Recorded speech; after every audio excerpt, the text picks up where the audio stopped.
अस्सलाम वालेकुम मतीउल्लाह जान MJ TV मेरे साथ साकिब बशीर। आज हम बात करेंगे सुप्रीम कोर्ट के महाज पे काफ़ी बड़ी डेवलपमेंट्स होने जा रही हैं।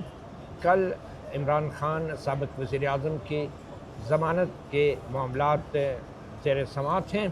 चीफ जस्टिस याहिया अफरीदी की सरबराही में एक 2 रुकनी बेंच उन ज़मानत की अपीलों पर फैसला करेगा और समाअत करेगा कि जो लाहौर हाई कोर्ट के उस फैसले के ख़िलाफ़ हैं जिसमें 8 मई के मुकदमात में साबिक़ वज़ीर आज़म की ज़मानतों को मुस्तरद किया गया था और ये तकरीबन 8 मुकदमात हैं। दूसरी डेवलपमेंट ये हुई है कि साबिक़ चीफ जस्टिस जवाद एस खाजा ने एक तौहीन अदालत की दरख्वास्त दायर की है वज़ीर आज़म शहबाज शरीफ और उनके काबीना के अरकान के ख़िलाफ़, क्योंकि सुप्रीम कोर्ट के आइनी बेंच ने फ़ौजी अदालतों में सिविलियन शहरियों के ट्रायल को जायज़ करार देते हुए एक शर्त लगाई थी, और वह ये थी कि फ़ौजी अदालतों से सज़ा पाने वाले जो अफराद हैं उनको अपील का हक़ दिया जाएगा। और अपील का ये हक़ कानून साज़ी के ज़रिए दिया जाना था, मगर अभी तक हुकूमत ने कानून साज़ी नहीं की और कानून साज़ी के लिए जो डेडलाइन मुकर्रर की गई थी 45 दिन की, वो डेडलाइन भी गुज़र चुकी है। तीसरी बड़ी डेवलपमेंट ये हुई है कि सुप्रीम कोर्ट के 2 एड हॉक जजेस जस्टिस सरदार मोहम्मद तारिक और जस्टिस मज़हर आलम मियाँ खेल वो 1 साल की अपनी मुद्दत पूरी करने के बाद अब अपने ओहदों से सुबकदोश हो गए हैं। ये वो एड हॉक जजेस थे जिनको 1 साल पहले चीफ जस्टिस काजी फ़ाइज़ ईसा के दौर में सुप्रीम कोर्ट में ये कह के तैनात किया गया था कि सुप्रीम कोर्ट में मुकदमात का बोझ बहुत ज़्यादा है और ख़ास तौर पे जो जेल पटिशन हैं उनका फ़ैसला होना है। मगर आज जबकि वो अपने ओहदे से सुबकदोश हो गए हैं तो उनके एजाज़ में एक अलविदाई तकरीब भी हुई जिसमें चीफ जस्टिस याहिया अफरीदी समेत सुप्रीम कोर्ट के दीगर जजेस ने शिरकत की। और उस अलविदाई तकरीब के बाद एक जारी एलामिया के मुताबिक तकरीबन 2200 के करीब जो फौजदारी मुकदमात हैं वो इन दोनों जजेस ने वो निपटाए हैं और तकरीबन 7000 के करीब मुकदमात इस गुज़श्ता 1 साल के दौरान फौजदारी मुकदमात जो हैं वो दायर किए गए थे। तो आज इसके ऊपर भी बात करेंगे। साकिब बशीर साहब, सबसे पहले तो इमरान खान की अपीलों के ऊपर बात करेंगे। ये कहा जा रहा है कि बैरिस्टर सलमान सफदर जो कि इमरान खान की वकालत कर रहे थे लाहौर हाई कोर्ट में, वो तो जनरल एडजर्नमेंट पे हैं और चीफ जस्टिस याहिया अफरीदी की इजाज़त से वो इस वक्त एडजर्नमेंट पे हैं और वो मुल्क से बाहर हैं। तो अचानक ये कल ये केसेस या ये अपीलें लगा देने का मकसद क्या हो सकता है? क्या चीफ जस्टिस याहिया अफरीदी ये लोगों को बताना चाहते हैं कि हम तो केस लगा रहे हैं और हम इमरान खान के फ़ैसले करना भी चाहते हैं लेकिन वकील नहीं होते? ये क्या मामला है? अच्छा, पहले तो हम अपने देखने वालों को थोड़ा सा बता दें कि ये जनरल एडजर्नमेंट होती क्या है। अगर सुप्रीम कोर्ट का वकील हो तो वो एक एप्लीकेशन देता है, ख़ास तौर पर ये छुट्टियों का जो दौरानिया होता है, 2 माह की छुट्टियां होती हैं या दिसंबर के एंड में 10-15 दिन होते हैं, तो इस दौरान जो वकला हैं उमूमी तौर पर जनरल एडजर्नमेंट लेते हैं कि 2 हफ्ते उन्होंने कहीं जाना है तो उसको अप्रूव करता है chief justice of Pakistan supreme court में, और हाई कोर्ट में जो चीफ जस्टिस हैं हाई कोर्ट के वो अप्रूव करते हैं। उसका मतलब ये होता है कि वो जो जनरल एडजर्नमेंट किसी भी अदालत को उनका केस लगा हुआ हो तो वो पे बता दी जाए तो अदालतें एक्सेप्ट कर लेती हैं। ये तो होगी जनरल एडजर्नमेंट। तो जस्टिस याहिया अफरीदी साहब ने खुद ही जनरल एडजर्नमेंट दी बैरिस्टर सलमान सफदर को और केस भी लगा दिया। तो ये एक हैरानकुन मामला है। और अमूमी तौर पर जनरल एडजर्नमेंट जिन वकला की होती है उनके केसेस फिर उन दौरान में नहीं लगाए जाते। तो ये एक हैरानकुन है। अल्टीमेटली इसका फैसला तो जैसे याहिया अफरीदी साहब ने किया है कि कल केस लगाना है, केस तो लग गया और केस लगा 2 जजेस के सामने। उसमें एक तो मसला ये भी है कि जो लाहौर हाई कोर्ट में भी 2 जजेस ने सुना है और सुप्रीम कोर्ट में भी 2 जजेस के सामने केस जो है वो लगा दिया गया है। और फिर इसमें एक 2 और इश्यूज भी हैं। एक तो बैरिस्टर सलमान सफदर जो है वो नहीं होंगे इसमें। अगर फ़र्ज़ करें बैरिस्टर सलमान सफदर नहीं आते, वहाँ सलमान अकरम राजा कोई और वकील आ जाते हैं, वो पेश हो जाते हैं, फिर भी केस आगे तो नहीं बढ़ना।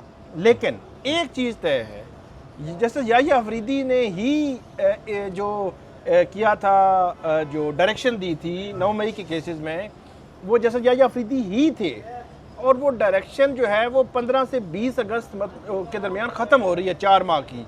वो 15 से 20 अगस्त का मतलब ये है कि आज से या कल से अगर शुरू करें तो 15 से 20 दिनों के बाद।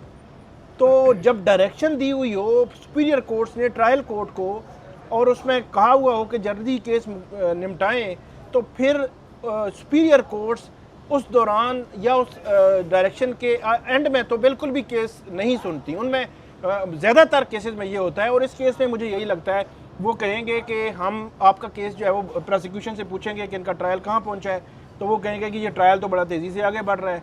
तो वो कहेंगे चलो ठीक है, ट्रायल तेज़ी से आगे बढ़ रहा है, एक दो के फैसले भी आ गए हैं, एक का फैसला आ चुका है, बाकी दो के फैसले चंद दिनों में आने हैं। तो वो कहेंगे कि फिर आप हम इस तरह करते हैं कि ट्रायल कोर्ट्स को कहते हैं कि आप 4 मंथ की जो आपको हमने दी हुई थी डायरेक्शन, आप उस दौरान ही उसमें ख़त्म करें। तो ये जो है वो सूरत हाल बज़ाहिर जो है वो मुझे बनती हुई नज़र आ रही है। और जो ATC एंटी टेररिज्म कोर्ट्स हैं, उनका भी सूरत हाल ये है कि वो रात 2-2 बजे तक जो अदालतें फैसलाबाद की ATC लगा रही है, और वो जज जो है वो जल्दी केस निपटाने की तरफ जो है वो गामजन है। फैसलाबाद के 3 केसेस के फैसले आइंदा 3-4 रोज़ में आ जाने हैं। और उसके बाद ये है कि लाहौर के जो एंटी टेररिज्म कोर्ट्स है, उनके 2 फैसले जो है वो आ जाने हैं, कुछ दिनों में 2 फैसले जो है वो आ जाने हैं। इसी तरह जो है वो सरगोदा से भी 1-2 फैसले जो है वो आने हैं।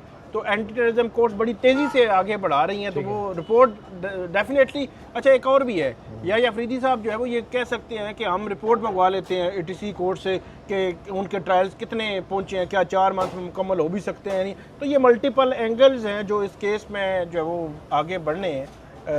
देखना है। अपीलें तो काफ़ी पहले दायर की गई थी, और मेरे ख्याल में इनको 2-3 हफ्ते तो हो गए थे, तो ये पहले भी तो टेकअप की जा सकती थी। अब वकील को आपने जजमेंट दे दिया। असल मसला ये हुआ है इसमें, दायरी तो 2-3 हफ्ते पहले होनी थी, लेकिन 3 हफ्ते अडियाला जेल के जो सुपरिटेंडेंट साहब हैं, उन्होंने बैरिस्टर सलमान सफदर साहब के बकौल वकालतनामों पे दस्तखत ही करा के नहीं दिए। अच्छा जी। तो उसके बाद उनको आज से तकरीबन 6-7 रोज़ पहले जो ATC पिंडी है उस कोर्ट में एक एप्लीकेशन देना पड़ी, उसने ऑर्डर किया और उसके बाद वकालतनामे पर दस्तखत हुए। तकरीबन 6-7 रोज़ पहले ये वकालतनामे पर दस्तखत हुए थे, और उसके बाद ये केस जो है वो सुप्रीम कोर्ट में फिक्स हुआ है, और सुप्रीम कोर्ट जो है वो उसको सुनने जा रही है। अच्छा, मुझे ये बताएं कि चीफ जस्टिस याह्या सिद्दीकी के साथ और कौन जज होंगे? जो शफी सिद्दीकी हैं, जस्टिस शफी सिद्दीकी हैं। एक चीज़ तो तय है कि ये केस हमें आगे बढ़ता नज़र नहीं आ रहा, अगर बढ़ा भी तो इसमें तीसरा जज भी ऐड होगा नेक्स्ट हियरिंग में। मतलब कल की समाअत के बाद तीसरा जज भी ऐड होगा, क्योंकि जो लाहौर हाई कोर्ट में भी ज़मानतें खारिज हुई थी तो डिवीजन बेंच था, और सुप्रीम कोर्ट में भी 2 मेंबर बेंच है, तो इसलिए तीसरा जज जो है वो ऐड होगा। फिर एक और बड़ी अहम बात है कि जो लाहौर हाई कोर्ट ने ज़मानतें खारिज की थी, तो उसमें ज़मानतें खारिज करते हुए एक ग्राउंड उन्होंने ये ली थी कि सुप्रीम कोर्ट ने क्योंकि कह दिया है ट्रायल कोर्ट्स को कि जल्दी ट्रायल के फैसले करें, तो इसलिए भी जो है वो अब इसके केस में जो है वो हमें ज़मानत की तरफ, उसमें ज़मानत उन्होंने डिसमिस की, और ट्रायल कोर्ट्स को कहा कि आप अपने एज़ पर जो डायरेक्शन है आप उसके फैसले करें। अच्छा, ये बड़ी एक अजीब बात है कि 2 साल से 9 मई के मुकदमात में लोग कैद हैं, और सुप्रीम कोर्ट ने तकरीबन 3 महीने पहले ये कह दिया कि 4 महीने के अंदर फैसले करें। तो जो 1.5-2 साल तक जो केसेस पेंडिंग रहे हैं, उस दौरान भी ज़मानतों के फैसले टाइम पे निचली अदालतों ज़मानतों पे फैसले क्या आने थे, ज़मानतें लगती नहीं थी। मतलब 4-4, 6-6 माह ज़मानतें जो है वो ऐसे ही पड़ी रहती थी हाई कोर्ट में ख़ास तौर पर। और जो ट्रायल कोर्ट्स हैं वहाँ पे ज़मानतों के केस लगते थे, तो वहाँ पे प्रोसिक्यूशन कभी पेश नहीं हो रही, कभी जनाब कोई एक मसला है तो कभी दूसरा मसला है, तो कभी रिकॉर्ड सुप्रीम कोर्ट में गया हुआ है तो कभी रिकॉर्ड लाहौर हाई कोर्ट में गया हुआ है, तो वो ज़मानतें आगे बढ़ ही नहीं पा रही थी। अब आप ये देखिए कि ये सुप्रीम कोर्ट मुझे लगता है 9 मई के हवाले से बड़े दबाव में, बल्कि कि सुप्रीम कोर्ट क्या, हाई कोर्ट और क्या, नीचे ट्रायल कोर्ट के जज सारे ही बड़े दबाव में। 10-10 साल की कैद सुना रही है, ठीक है। अब वो अपीलें लगेंगी नहीं लगेंगी, लोग जेलों में सड़ते रहेंगे। और ये सुप्रीम कोर्ट में जो फौजी अदालतों का भी केस चल रहा था, उसमें भी सुप्रीम कोर्ट बड़े दबाव में थी। आपको याद होगा जो सुप्रीम कोर्ट ने फैसला दिया था कि सिविलियन शहरियों का जो ट्रायल है वो गैर आइनी है, और 5 जजों में ने कहा था, ये मतलब 5 जजों का बेंच का फैसला था, मगर उस फैसले पे अमल नहीं होने दिया। सुप्रीम कोर्ट ने भी उस फैसले पे अमल नहीं हुआ जब तक ये 26वीं तरमीम नहीं आ गई, और फिर नया बेंच बन गया। और यही जस्टिस सरदार तारिक मसूद थे जिनको बाद में दोबारा नौकरी मिली जस्टिस मदर आलम मियां खेल के साथ, और आज 1 साल पूरे करके वो भी घर जा रहे हैं, तनख्वाह भी ले रहे हैं, पेंशन भी ले रहे हैं, तनख्वाह भी वो जो डबल वाली हो गई है। तो सुप्रीम कोर्ट में भी फौजी अदालतों के खिलाफ जो फैसला दिया था उस पर अमल नहीं हुआ था, बिल्कुल, जब तक वो सेटिस्फाइड नहीं कर दिया गया। और बाद में फिर फौजी अदालतों में जैसे सरदार तारिक मसूद जायज़ करार दे दिया। इनके हवाले से बता दें, जैसे सरदार तारिक मसूद जब पहले जब मिलिट्री कोर्ट्स वाला मामला सुप्रीम कोर्ट में आया था तो इनकी एक ऑब्जर्वेशन थी उसके हवाले से। तो जब उस बेंच में नहीं थे जिसने ये फैसला किया, तो उसकी अपील जब आई तो अपील के सरबराह बनकर बैठ गए। इन पर एतराज़ हुआ, इन्होंने उस एतराज़ को रिजेक्ट कर दिया, हालांकि ये ऑब्जर्वेशन दे चुके थे और फैसला सस्पेंड और किया। फैसला पहली हियरिंग पे सस्पेंड कर दिया। और उसके बाद 4-6 महीने मेरे ख्याल में लगे ही नहीं वो और केस। फिर जब आए तो पढ़ा- क्या कहा, और उन्होंने कहा जी आप मेरे पे तो इतराज हो गया, मैं जा रहा हूँ। अगली हियरिंग जब हुई तो उन्होंने कहा मेरे पे एतराज़ हो गया, मैं जा। तो भाई आपने पहली हियरिंग पे सस्पेंड किया है, आप पे पहली हियरिंग पे एतराज़ हुआ था। तो वो जनाब अब 1 साल मुकम्मल करके वो बहरहाल जा रहे हैं। लेकिन मिलिट्री कोर्ट्स वाला मतीउल्लाह जान साहब, वो हमारे जो देखने वाले हैं उनको बताना ज़रूरी है। 7 और 8 मई को बड़ी हंगामी सिचुएशन थी पाकिस्तान में, और पाक भारत जंग उरूज पे थी। मतलब भारत ने पाकिस्तान पर अटैक कर दिया था, पाकिस्तान ने जवाब 9-10 मई को दिया। तो सूरत हाल या उन्हीं दिनों उनके तैयारे कराए गए। तो उस माहौल में जब वकील जो है वो ट्रेवल नहीं कर पा रहे थे बाई एयर क्योंकि परवाज़ें बंद थी, उस माहौल में अचानक जो है वो जस्टिस अमीनुद्दीन खान की सरबराही में बेंच ने फैसला किया, अक्सरीती फैसला उन्होंने दिया। 5-4 जज और मिलाए इन्होंने, और उसके बाद 7 मई को इन्होंने जो दी उसमें ऑब्जर्वेशन दी, और डायरेक्शन ही थी कि वो कि 45 दिनों में आपने मिलिट्री कोर्ट्स के फैसलों के खिलाफ जो हक है अपील का हाई कोर्ट्स में, वो उसके हवाले से कानून साजी कर लें। और मुझे याद है कि ये अटॉर्नी जनरल साहब भी बड़े भोले भाले बन के ये घेरते रहे थे ये जो बेंच को भी, कि जनाब जो है वो आप मामला पार्लियामान को भेज दें, वो लेजिस्लेशन भी कर सकते हैं, तो ये भी कर सकते हैं, तो वो भी कर सकते हैं। जी अटॉर्नी जनरल। तो उसके बाद जब ये कर दिया तो 45 दिनों का उन्होंने टाइम दिया कि 45 दिनों में करें, और 45 दिन जो है वो 7 मई को ये हुआ, तो 7 जून और उसके बाद 15, तो 22 जून तक ये होना था। 22 जून तक ये लेजिस्लेशन होनी थी सुप्रीम कोर्ट के इस जजमेंट के मुताबिक। लेकिन आज 28-29 मई हो गया है, 1 माह तकरीबन 8-10 दिन हो गए हैं, 40 दिन मजीद गुजर गए हैं। अभी तक जो गवर्नमेंट है उसने जस्टिस अमीनुद्दीन खान जो उनके फेवरेट हैं, जिनको जनाब उनको 24 घंटे उठाए रखते हैं हाथों पे, फेवरेट है ना, अगर उनके हुक्म पे ना भी अमल करें तो उन्हें कोई परवाह उनके फैसले पर अमल नहीं हुआ। लेकिन मतीउल्लाह जान साहब एक चीज़ हमें भूलनी नहीं चाहिए। बोल रहे हैं अटॉर्नी जनरल साहब ने ये इस फैसले से पहले, आपको याद होगा फौजी अदालतों के ऊपर जब बाकायदा समाज हियरिंग हुई तो अटॉर्नी जनरल ने उस समाज के दौरान ये यकीन दहानी कराई थी कि हुकूमत ने एक फ़ैसला किया है, उन्होंने हुकूमत की तरफ से कि हम इनमें मुल्ज़मान का फेयर ट्रायल होगा और उसमें अपील का हक भी इन्हें मिलेगा। उन्होंने एक ज़ुबानी कहा था, बल्कि वो ऑर्डर का एक हिस्सा भी है जिसमें अटॉर्नी जनरल को उन्होंने कोट किया, और जस्टिस आयशा मलिक ने इस बात का जिक्र भी किया। तो बाद में अटॉर्नी जनरल साहब मुकर गए, और मुकरने के बाद जब ऑर्डर में आ गया कि करना है 45 दिन के अंदर, तब भी नहीं किया, और अटॉर्नी जनरल को परवाह ही नहीं है। मेरा ख्याल है ये जस्टिस अमीनुद्दीन खान साहब जो है, इनकी जो अक्सरीती फैसला है, इनके साथ तो वैसे तो जो सुप्रीम कोर्ट के फैसले हैं उन पर अमल होना चाहिए, लेकिन इनके साथ ठीक हुआ है। उसकी वजह ये है इनको तो परवाह भी कि नहीं, इनको परवाह तो लोगों का हो गया बेचारे। बड़ा अनफॉर्चुनेट है, इन्होंने सुप्रीम कोर्ट को बेतौकीर होने में पूरा किरदार अदा किया। इन्होंने अपने ब्रदर जजेस के उस फैसले पर अमल ना करने के उस जो अमल था इलेक्शन कमीशन का, पूछना तक गवारा नहीं किया। 12 जुलाई का मखसूस नशिस्तों का जो फैसला था, बल्कि उन्होंने कहा कि ये जो सरकारी इदारे हैं ये सुप्रीम कोर्ट के हुक्म को माने ही ना, हुक्म को ना माने। और फिर जब उसने नहीं माना, फिर जब 1.5 साल गुजर गया उसने नहीं माना, और इस बेंच के सामने ये मामला आया, और बार बार ये याद दहानी करवाई जाती रही कि इलेक्शन कमीशन ने सुप्रीम कोर्ट का हुक्म नहीं माना, हुकूमत ने नहीं माना, लेकिन इन्होंने जो है वो बिल्कुल उसको नज़रअंदाज किया, और आज इनके साथ वही हो रहा है। अच्छा, आज पता है ये जो 45 दिन गुजर गए, अब इसके अंदर अपील का हक देना था, और जो सुप्रीम कोर्ट का फैसला था कि सिविलियन शहरियों का ट्रायल फौजी अदालत में हो सकता है, वो मशरूत था 45 दिन के अंदर अपील का हक देने से। वो अपील का हक नहीं मिला तो अब उस फैसले के ऊपर भी सवाल उठेंगे। मगर आज साबिक चीफ जस्टिस जवाद खाजा, जो कि दरख्वास्त गुजार थे फौजी अदालतों के केस में कि सिविलियन शहरियों का ट्रायल नहीं होना चाहिए, उन्होंने तौहीन अदालत की दरख्वास्त दायर कर दी है शहबाज शरीफ वज़ीर आज़म और उनके काबीना के अरकान के ख़िलाफ़ कि सुप्रीम कोर्ट के हुक्म पर अमल नहीं हुआ। हुकूमत को ये हुक्म दिया गया था कि अपील का हक देने के लिए सिविलियन शहरियों को फौजी अदालतों के फैसलों के ख़िलाफ़ जो हुकूमत है वो कानून साजी इंट्रोड्यूस करवाए। अब वो पार्लियामेंट को हुक्म तो नहीं दे सकते, लेकिन हुकूमत को ये ज़रूर कहा जा सकता है कि हुकूमत वो लेजिस्लेशन इंट्रोड्यूस करवाए।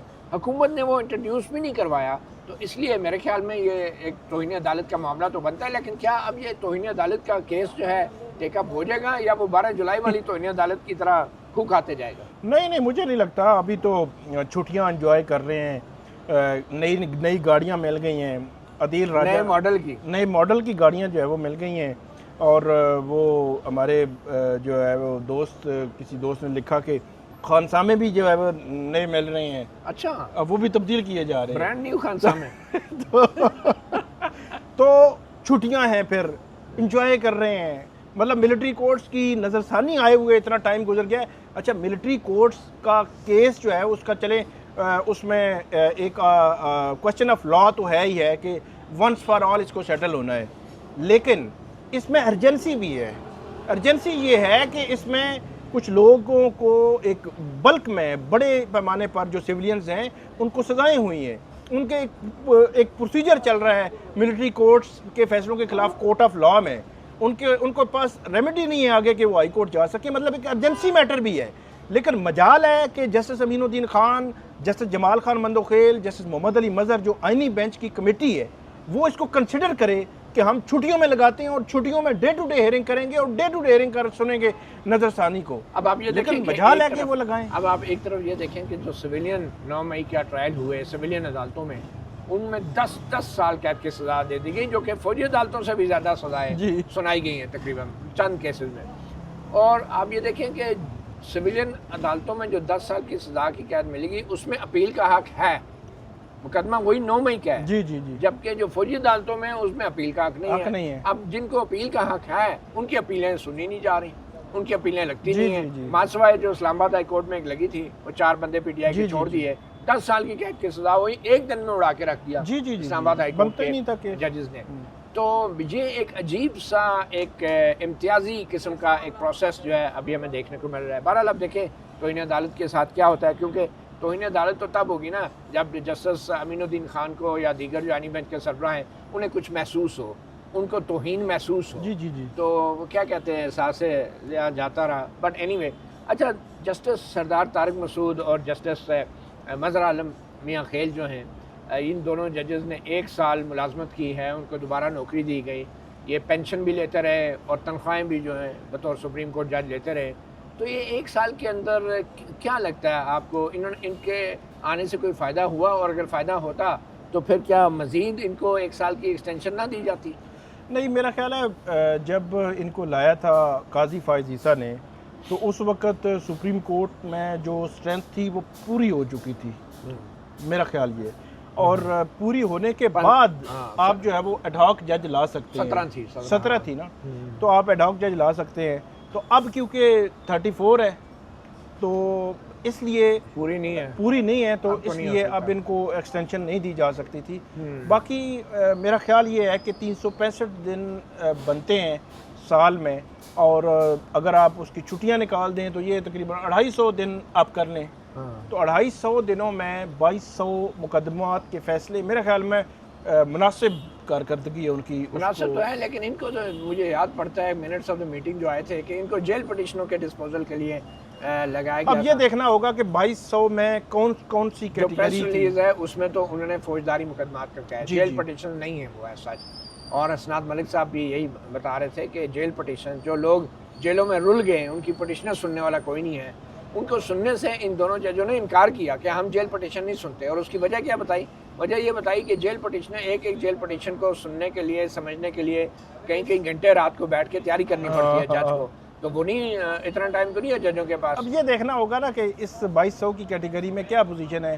क्या इस्लामाबाद हाई कोर्ट की तरह वो जो गैर मुअस्सर केसेस हैं 8-8 साल पहले के, वो नए जजेस के सामने लगाकर उनकी जनाब पेंडेंसी जनाब हमने इतनी ख़त्म कर ली है और सबसे ज़्यादा केसेस के फैसले किए हैं, कहीं ऐसा तो नहीं है? ये भी देखना होगा कि कारकर्दगी बेहतर बनाने के लिए अब गैर मुअस्सर केसेस जो है वो लगा दें और उनके। अच्छा, आप ये बताएंगे इमरान खान के खिलाफ जो 9 मई के मुकदमा अभी पेंडिंग हैं, तो अभी उनकी ट्रायल की क्या पोजीशन है? अगर कल चीफ जस्टिस याहिया अफरीदी कहते भी हैं कि भाई मैंने तो 4 महीने का टाइम दिया हुआ है और वो प्रोसिक्यूशन से पूछ के दरख्वास्त गुजार को सुने बगैर वो मामला जो है डिस्पोज ऑफ कर सकते हैं? वो क्या दरख्वास्त गुजार को सुने बगैर? अच्छा, इसमें ना एक बड़ा तकनीकी किस्म का मामला है कि इमरान खान साहब के 12 ट्रायल हैं, 12 केसेस हैं या 12 केसेस हैं लाहौर के।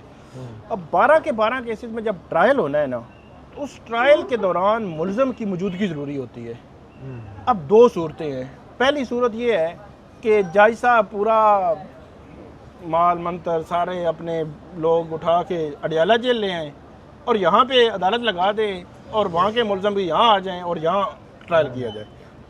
दूसरी सूरत फिर ये होगी कि इनको वहाँ लाया जाए, लेके जाया जाए, क्योंकि उसकी मौजूदगी के बगैर ट्रायल नहीं आगे बढ़ सकेगा। वीडियो लिंक पे भी नहीं हो सकता। अब ये देखना होगा कि वीडियो लिंक पे उनकी मौजूदगी या प्रेजेंस या हाज़िरी एक्सेप्ट की जाएगी या नहीं की जाएगी, या कोर्ट कहेगी क्या करना है, या ये अब मुलज़म अगर कहे कि मेरे ख़िलाफ़ आप जो है वो ट्रायल कर रहे हैं और इसमें तो सज़ाए मौत है, जो फ़लाँ सज़ाएँ हैं, इतनी बड़ी सज़ाएँ हैं, तो मैं तो कोर्ट में हाज़िर होना चाहता हूँ, आप वीडियो लिंक पे जरिए क्यों, मुझे समझ ही नहीं आती। तो फिर तो इसलिए फेयरनेस तो यही है।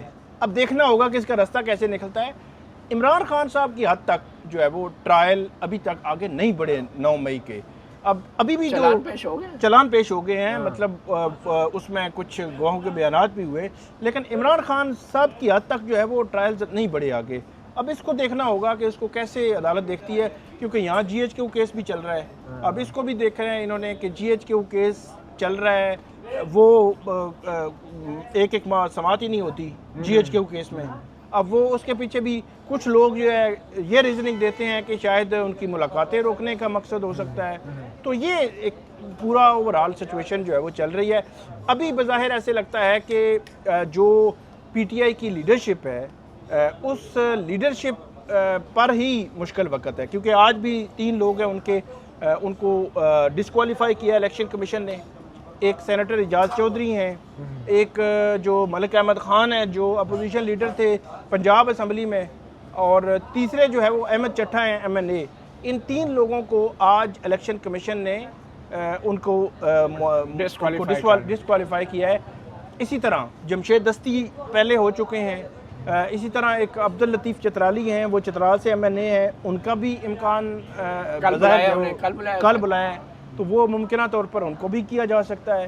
तो अभी तक जो बज़ाहिर लग रहा है कि इमरान खान साहब तो बाद में आएंगे, लेकिन इनकी जो लीडरशिप जो पार्लियामेंटेरियंस हैं, पंजाब के हैं, मरकज़ में MNAs हैं और सूबा खैबर पख्तूनख्वा में, वो टारगेट हो रहे हैं और उनको सज़ाएँ हो रही हैं और वो डिस्क्वालीफाई हो रहे हैं।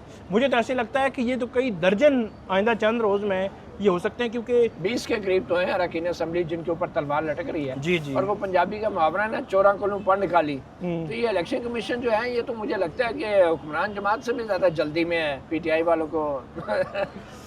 इलेक्शन कमीशन का वैसे तो बहुत सारे मसाइल हैं, लेकिन मौजूदा जो सेटअप है उसमें चीफ इलेक्शन कमिश्नर साहब एक बंदोबस्त के तहत बैठे हुए हैं। मतलब 26 जनवरी 2025 को उनका आखिरी दिन था। बिल्कुल सही। लेकिन उन्होंने जो पहले बंदोबस्त हुकूमत के लिए किया, हुकूमत ने फिर उनके लिए 26वीं तरमीम में बंदोबस्त कर दिया कि भाई 26 जनवरी का कोई मसला नहीं है, जब तक हम नहीं लगाएंगे तब तक बंदा आप जो है वो रहना है आपने। तो चीफ इलेक्शन कमिश्नर साहब और 2 मेंबरान उस बंदोबस्त के तहत बैठे हुए हैं। अब इस बंदोबस्त में हमने पहले भी बात की थी, इस बंदोबस्त में ये 3 लोग अगर हुकूमत के ख़िलाफ़ जिस दिन इन्होंने फ़ैसले करना शुरू कर दिए या मतलब उस तरह की फुर्तियाँ दिखाना शुरू कर दी, तो उसके बाद हुकूमत कहेगी यार नवा इलेक्शन कमीशन से 2 मेंबर लाओ। अच्छा, कल क्या मुझे लग रहा है कि कल सुप्रीम कोर्ट में जो इमरान खान की जमानतों की अपीलें लगी हैं, उसमें अगर 15 अगस्त डेडलाइन है तो 15 दिन में तो जाहिर बात है इमरान खान का ट्रायल, क्योंकि अभी प्रॉपरली शुरू नहीं हुआ, तो नहीं होगा। तो कल चीफ जस्टिस याहिया अफरीदी शायद इसलिए जल्दी में है कि वो कल ही ये बता दें कि अगली डेडलाइन जो है 15 अगस्त नहीं है, 15 सितंबर कर लो, तो जमानत फिर भी नहीं देनी। जमानत फिर भी नहीं देनी। डेडलाइन 15 अगस्त से इमरान खान के लिए 15 सितंबर हो जाएगी, जमानत नहीं देनी। ये वो पूछ सकते हैं प्रोसिक्यूशन से कि आप बताएं जी कब तक मुकम्मल कर सकते हैं इमरान खान का ट्रायल। प्रोसिक्यूशन कहेगी जना मुझे 2 महीने दे दें, वो कहेगा नहीं 2 महीने नहीं, तो वो कहेगा सर मुझे 2 महीने दे दें, नहीं 2 महीने नहीं, 1 महीने में ख़त्म करो, नो जमानत। मतलब शो ये करेंगे कि ट्रायल हम जल्दी करवा रहे हैं, जमानत 1 महीने का फ़र्क है। यानी कि वो जो 15 अगस्त की अपनी डेडलाइन है, होना तो ये चाहिए ना कि अगर 15 अगस्त तक कोर्ट्स जो है ट्रायल मुकम्मल नहीं कर पा रही तो मुलजमों को जमानत पे छोड़ देना चाहिए, बल्कि ऑर्डर ये होना चाहिए था कि जिनके 15 अगस्त तक ट्रायल मुकम्मल नहीं होंगे वो जमानत पर रिलीज़ किए जाएंगे, ये ऑर्डर होना चाहिए था। लेकिन अब क्या होगा कि 15 अगस्त तक नहीं हो रहा, अच्छा 15 सितंबर तक कर लें। प्रोसिक्यूशन कहेगी जी नहीं 15 अक्टूबर दे देंगे, चीफ जस्टिस कहेगा नहीं ये डिले नहीं होना चाहिए और ये नहीं, और ये 15 अगस्त 15 सितंबर तक अब देखते हैं कि और क्या जमानत करते फिर भी हैं। नहीं देनी। बहुत शुक्रिया साकिब बशीर, मतीउल्लाह जान, MJ TV, इजाज़त दीजिए, अल्लाह हाफ़िज़।